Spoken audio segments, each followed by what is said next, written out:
Good afternoon, ladies and gentlemen.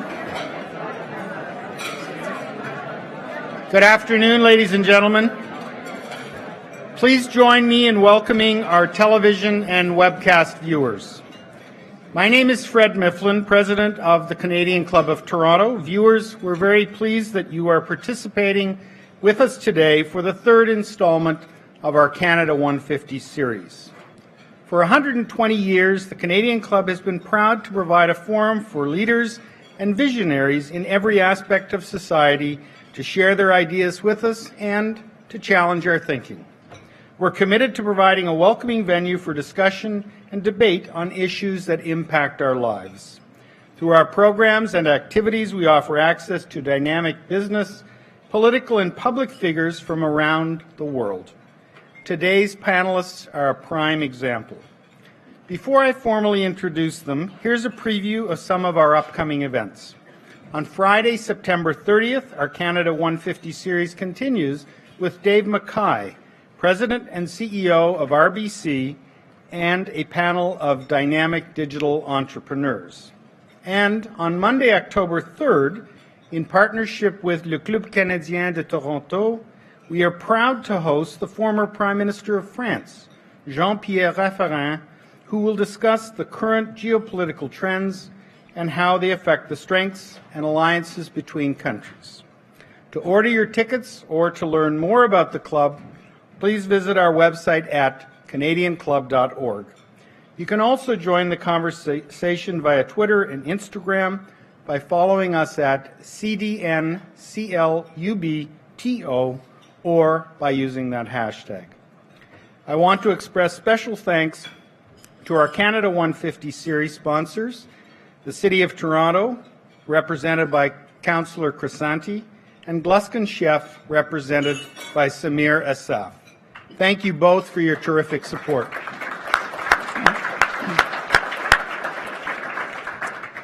I also want to recognize the youth and young leaders who are with us today.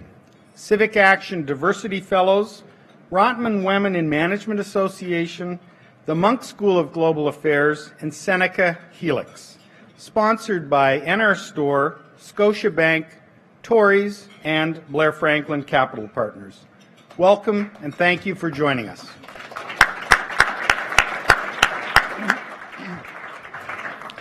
And now our panelists.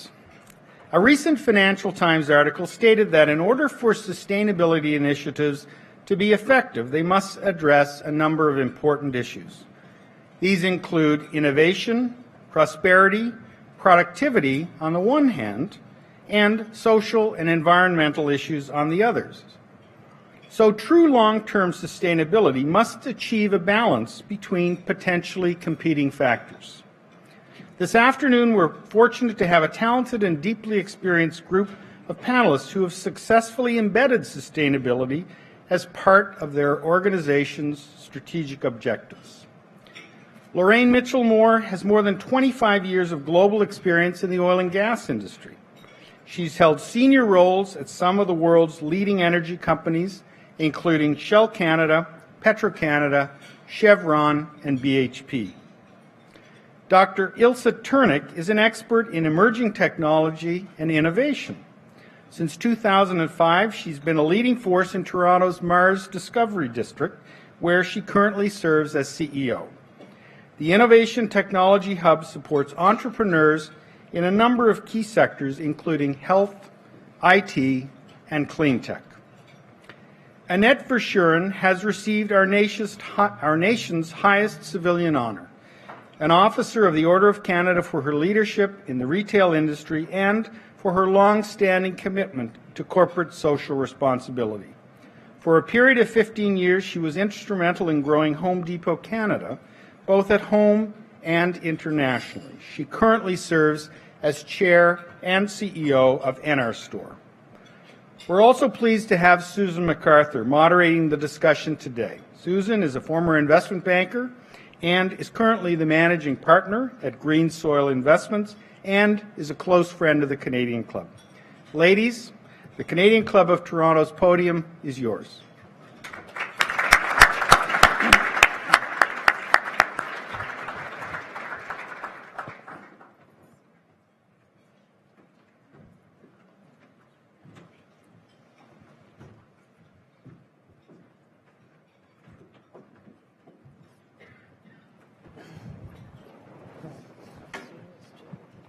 comfortable chair.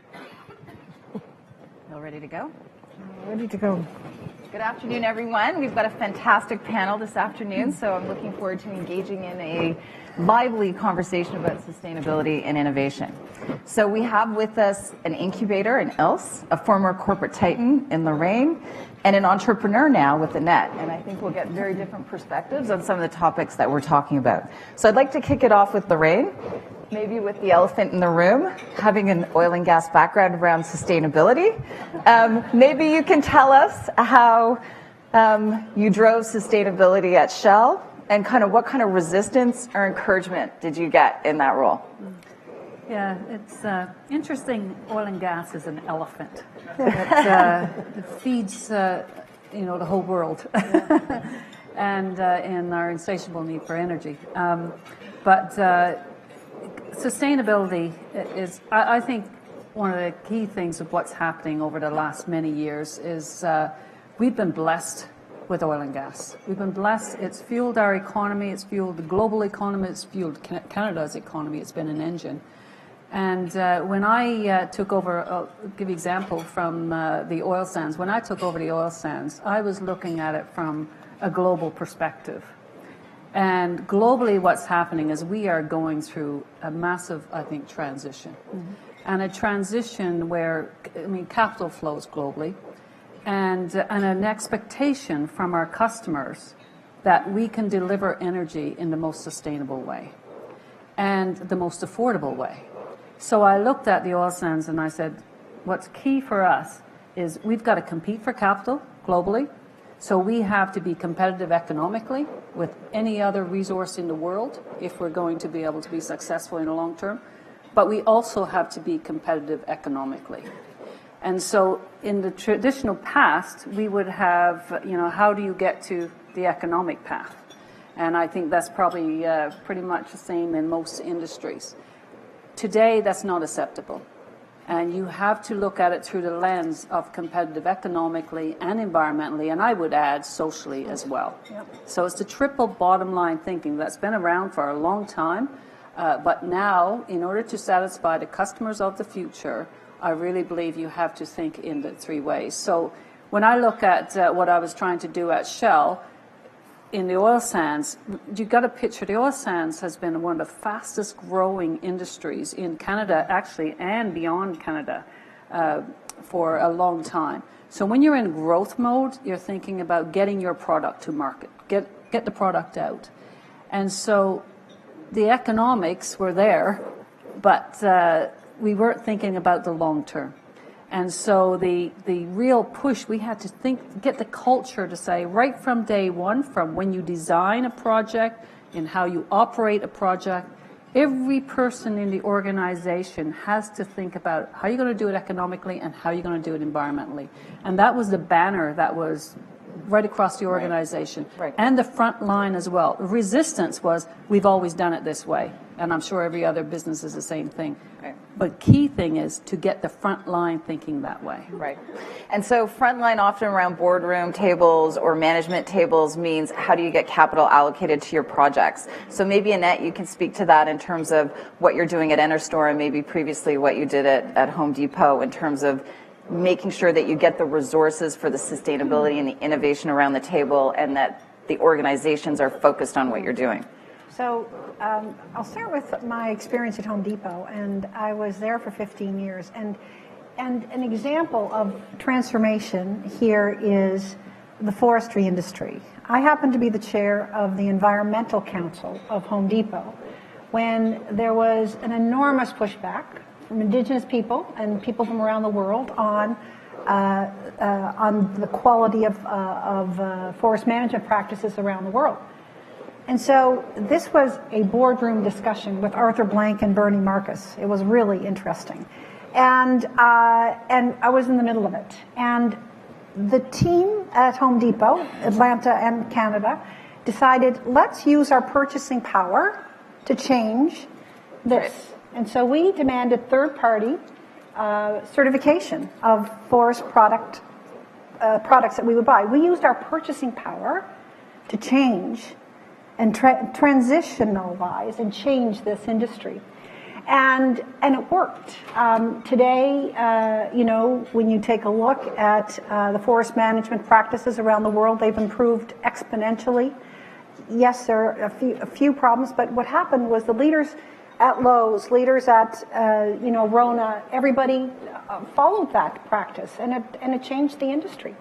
And so I think, so now I'm in the energy storage business. So I am building facilities to store energy, and particularly focusing on wind, solar, any surplus energy, and I see a movement towards recognizing that we need as described by my friend over there to the left, because I'm a real big believer that the traditional industries have to encourage and pick it up in innovation, like aggressively, become a hell of a lot cleaner and really drive that, because at the end, that's sustainability, and that will make our businesses in Canada more profitable, more sustainable, and have a greater future. There's no better brand than our country there.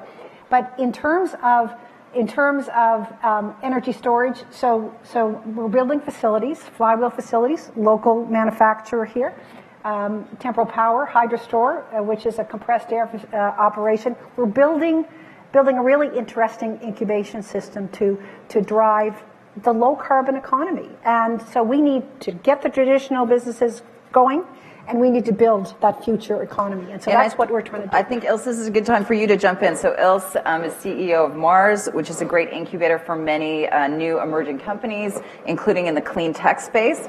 And, maybe you can talk about the challenges some of these companies have had attracting capital and getting into the marketplace, and your views on how we might resolve some of those issues.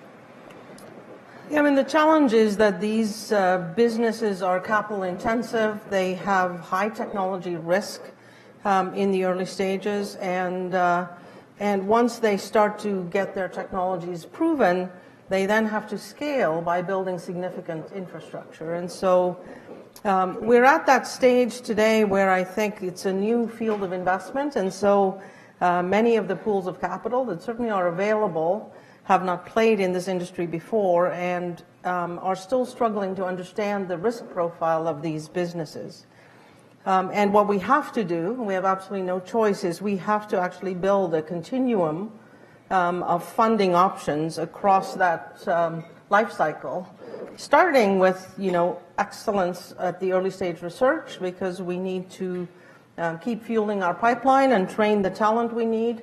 But then you need really tech-savvy, early-stage investors who will work with the companies to de-risk the technology and do the incredible heavy lifting to get them to scale. And then once that first pilot plant or first production plant for commercial production is ready, you need project financing, which is a whole other beast. But here's the really simple reality about this type of business. In the future, as economic markets scale for clean tech, we're either going to be a buyer or we're going to be a seller. Right. It's pretty binary. So I think in terms of capital, our investors, hopefully as we get more proof points along this food chain, will see that this is actually an opportunity for Canadian businesses to really succeed internationally and in attractive businesses, and they'll back these entrepreneurs, or given that both talent and capital are mobile, those businesses will be funded by international capital, or they'll move and build their first production plant in China. And the result of that will be the wealth won't accrue here, the economic benefit won't accrue, and our innovation deficit will keep dropping. So I think we're at a pretty interesting fork in the road in terms of either getting serious about backing this industry, because the potential, not just of the market pull, but of the quality of our entrepreneurs is extraordinary. Yeah, it's really interesting. We talk about capital, and, I think, Lorraine, I'd pass it over to you. Annette, you raised a good point, and Ilse, you've raised a good point, too. Like, what is capital? So there's risk capital that comes in to fund the companies. There's also procurement capital that's really important, and human capital to make sure that these companies have the ecosystems to grow. So let's talk maybe a little bit about kind of corporate or more institutional capital, and how do we get corporations at the table spending their money to make sure that this does happen, Lorraine? Yeah, can I talk more about patient capital? Sure. Because you talked about we're going to need large-scale investment to transform, and I'll speak from an energy perspective, to transform our energy from a competitive, into economic and environmental competitiveness globally. And I want to give the example of Aostra. For those of you in the room who don't know about Aostra, but Aostra was a $600 million investment by Lockheed to unlock the oil sands. $600 million, and it's fueled our economy for decades. So I think we need to create these ecosystems around solving problems. So government needs to play a role in patient capital because venture capitalists are not patient. And so it's very difficult to get that capital invested in these early stage ideas where we want to solve problems. And so I think government has to play a role. And if they're focused, and I don't think they should invest until they actually can line up business. So because they have to invest in something that's going towards a market. And so you line up business with government, with our research institutions as well. And it's also about repurposing dollars. So we say, oh, government, already spends a lot in research. But I look at, and I'm going to talk for a minute on our resources and the maximum value for our resources. Annette talked about our traditional economies, our traditional resources. They are the fuel for our future resources. So I look at, right now, a clean tech industry is about $12 billion or something per annum. Mm-hmm. Do you know that's roughly what we leave on the table by not selling our oil and gas at a full amount that we need, by not having a pipeline? So I can't understand why we leave that money on the table, equivalent to what a clean tech industry is, when we could be using that money to actually reinvest it, repurpose it, to actually transform our industry into what Annette talked about, a global industry that actually is a brand for sustainability and economically and environmentally competitive. So I think we need to talk more about how we think about the ecosystem and how we transform our economies and how we use that money. And not just think about, oh, we got to go attract capital globally. It's actually rethinking the whole system. It's interesting, the conversation around patient capital versus early stage capital. There's a big poll developing between, do we spend all our money on the next big thing that might be multi-billion-dollar project, or do we spend money on more incremental, sustainable conservation type technologies? So Ilse, do you have a point of view on that? Well, I think we have to be realistic. These are complex challenges, and there's no magic bullet. So betting on that, we all would love to see a magic bullet, but it's just not realistic. So we need to bet on multiple things, and we need shots on goal. Mm-hmm. The thing that is fantastic, though, is I think if we look at the quality of the entrepreneurs and the bets they are placing, and Annette referred to a couple of them, in energy storage, hydrostore, in solar, Morgan, QD Solar, next generation technology out of the University of Toronto with quantum dots and solar, Nanoleaf, next generation lighting solutions. These entrepreneurs recognize that we have a big, hairy problem, and they're swinging for the fences. So I think our commitment needs to be to back them and give them a chance. On the incremental technology, and I know that doesn't have the sex appeal, but the reality is I think increasingly that will become a business imperative. Forward-looking growth companies will simply need to focus their investment on those incremental technologies for business reasons, and the sustainability will be demanded by their ecosystem partners and their employees and our social contract with each other. So I think we might get smarter at designing more financial instruments to fund those, but I think the business imperative is now pretty compelling. Yeah. So let's think about human capital. It always annoys me that Elon Musk passed through this country and somehow we let him get away. Like, how does that happen? So how do we keep the best and the brightest here? How do we attract the best and the brightest? And how does that impact our innovation and sustainability? I think we have to create the market to a great degree. Government needs to support, not in big grants or anything, but we are about to invest billions billions of dollars in our country in infrastructure. Why isn't part of that money going to include Canadian companies that, that are clean tech, that are low carbon? I think we need to develop ways in which we need to support. We need to create the market for these companies. And, we have been losing them in the past, but I think Ilse would agree that that's changed a bit. I mean, everybody's so afraid of Donald Trump. I think they're all, incented to stay here. But I think there's going to be, I agree with Ilse. The business, it's ready. We're ready to go.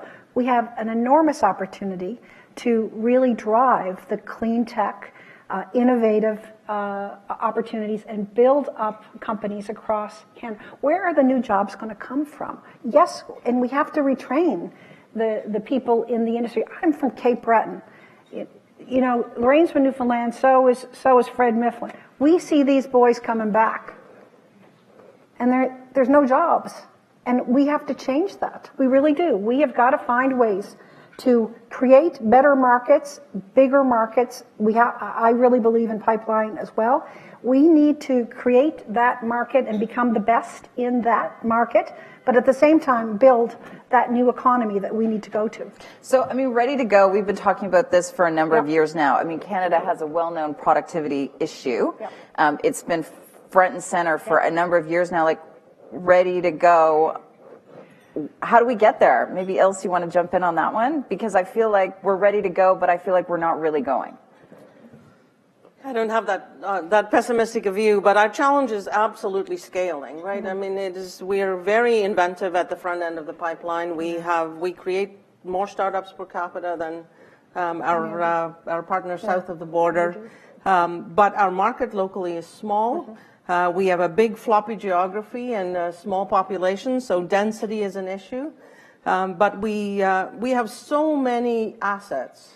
If we think about this through a clean economy lens, it's extraordinary. Our water assets, our wind assets, our land assets for modern agri-tech, it's just extraordinary. So the challenge, I think, is that we have to get over the fact that this is just regular technology. These are capital-intensive companies, and we have to design financing solutions and to get these companies to scale. Mm-hmm. The good news is the hurdles are really, really high along that continuum.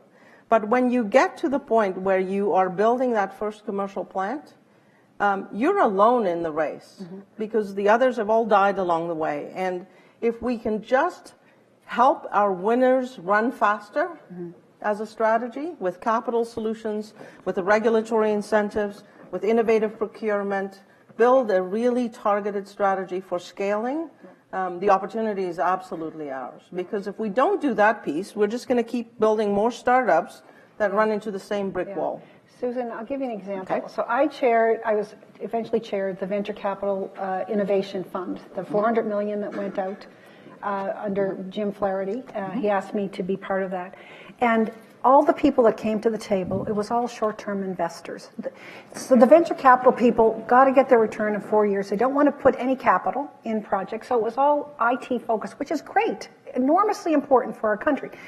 But I kept asking, what about the longer-term, tougher stuff, like energy storage, like, big infrastructure? There wasn't any focus on that until we convinced the BDC at the time to say, look, we'll take some of the funds. But there has to be more. It's hard stuff, and there has to be more patient capital. Pension funds, I think, need to get involved in this business. I really do, and there are limitations associated because of the amount of the numbers that people look at. They don't talk to you unless you're spending $100 million. But there has to be a way. Longer term, more patient money comes into this field. And I say, stay tuned. It's coming. It really is. Lorraine? Yeah, so I think one of the key issues we have in Canada is a lack of focus. Like you said, we actually spend a lot of money, a lot of research money, but it's peppered. Yep. It's peppered on a lot of things, a little bit on everything. And to me, I look at the country as the same way I would look at a company. What's your competitive advantage, your comparative advantage? And where am I going to focus, and where am I going to build for the outcomes that I need? And I look at our country, and I think about, okay, we've got an excellent resource economy here. We've got excellent financial economy, aerospace, et cetera, et cetera. Here are the pillars of the economy. Now, where are we going to focus in these areas, and what ecosystems do we create? So you talk about human capital. I can guarantee you can attract the best in the world when you have a problem to solve. So we just put out in the industry last year the X Prize, which is Peter Diomedes, I can never pronounce his name, but it had the most applications anywhere to try and solve the decarbonizing the oil sands.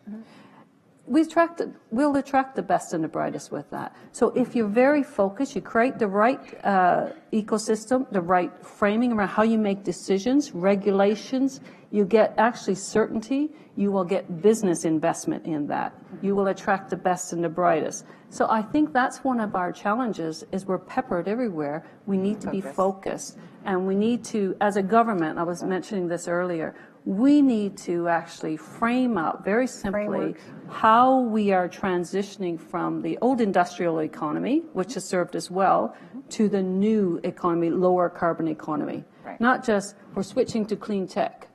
Well, clean tech is an enabler to actually move through transition through this economy. It's not just a sector, it's an enabler across the extraction industry, across manufacturing, buildings, everything across our entire economy. And to me, we need that simple narrative for the country where we got key focus areas. And I think the country that wins this whole transition will be the one that has a real sense of purpose and a framework for how you transition, and you'll be able to attract the best and the brightest to be able to do that, and the capital. But it needs that. It's really interesting. Ilse, you just tweeted an article by Steve Fuller, who's a philosopher, who talks about entrepreneurs solve problems, and the institutional world needs to be more intelligent to help facilitate the regulatory environment to make to allow these entrepreneurs to solve the problem. So how do you see kind of the partnership with the three levels of government? We have the deputy mayor here today. How do you see that unfolding? Because that can be very long and cumbersome. Well, that's what makes innovation hard in these regulated industries, and government needs to be a partner in that solution, absolutely. But, the challenge for entrepreneurs is they see a problem and they start to build a solution. But it's often designed, and I think that's the point of Fuller's article, they don't think as institutions. They think as problem-solving machines. And then they run into the concrete of the institution, or its invisible dynamics or rules or traditions or regulations. And so what you need to do is begin to build a partnership where, as Lorraine says, we come up with a strategy and a framework. We decide the problem we want to solve, and then we need to build a new coalition of the innovators and the entrepreneurs, the regulators, the capital providers, the incumbents, all of those actors. And I think one of the big issues we have today is that we're, exactly as Lorraine describes, we're setting these two things up as competing forces. And actually, to be honest, the institutions that represent them are stuck in that paradigm too. So we really need to, and no charismatic politician or entrepreneur are going to solve that for us. So we really need a new kind of leadership to come from all of those players and coalesce and align around that common vision. Now, speaking for myself, these two ladies can get us there, so I think we should cheer them on. So maybe we're just coming to the end of our conversation. Maybe I'll ask each of you to give, we have a lot of students in the room, so maybe I'll ask each of you to kind of give your thoughts on kind of where you think Canada should be 10 years from now and what's the best way to get there. Just really quick kind of, and we'll start really with you. Quick, 10 years from now. Think about what it looks like. So I think the first thing we've got to do is we've got to speak from the top of the house on a vision for Canada and how, where's the world going and how we're going to position ourselves in this world, and how our industries, how our institutions need to be transformed in the simplest way. If you can't do things simply, you will never compete in this world. So you have to have a simple framework, because this is a global world now. This is not local anymore. It's global, and we need to think that way. Great. Annette, I'm going to let Ilse have the last word. In 10 years' time, I think Canada is the country that has made the most progress in sustainability, in efficiency, improved productivity, in using its natural resources as efficiently and effectively in a low-carbon way as it can. It is the country in the world that has made the best progress and has the biggest GDP in the world. Good, I like that one. Ilse? Well, I think I'll build on Lorraine. I think we have to, we are small in the global context despite our natural environment blessings. The only way we're going to succeed is to build a plan. And I think the plan we frame in the next 2-3 years is going to determine where we are in 10 years. We're at such a critical juncture in terms of the economy. So, but the opportunity is enormous. I am so optimistic about our potential today to just blast through this wall. And the other thing I'd say in 10 years, the energy sector is going to have gender parity. Yeah. Interesting. I like that. I like that. That's it. So, yes, nice round of applause. Thank you guys very much. This is very interesting. Thank you. Thank you. You're going to have questions? Well, thank you very much again. My name is Danny Asaf, and I'm the past president of the Canadian Club of Toronto, and very proud to be able to come up here and say thank you to our panelists. This Canada 150 series is something we've been very proud of, and we've had, this is, as Fred has said, our third session.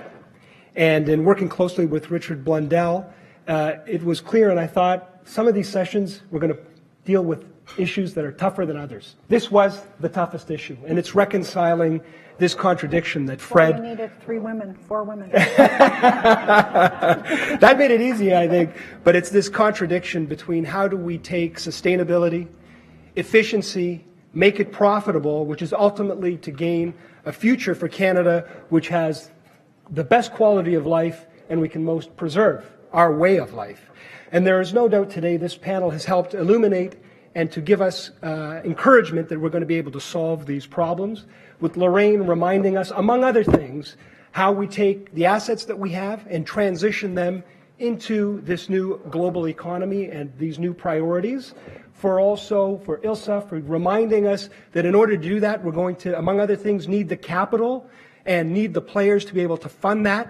And then, of course, Annette, among other things, reminding us that it means nothing unless there's a market. We need to create a market, and we need to be able to have that, those things directed towards and within that market. And of course, you can't do that. You can't have a conversation like that without Susan, without her experience and her knowledge to be able to elicit all of these great ideas to help us see how we're going to see the world go forward, to really see how the best of us will be able to run faster, as Ilse said, and to know that we have it here in Toronto and that the best days are ahead of this country. Thank you very much. Thank you.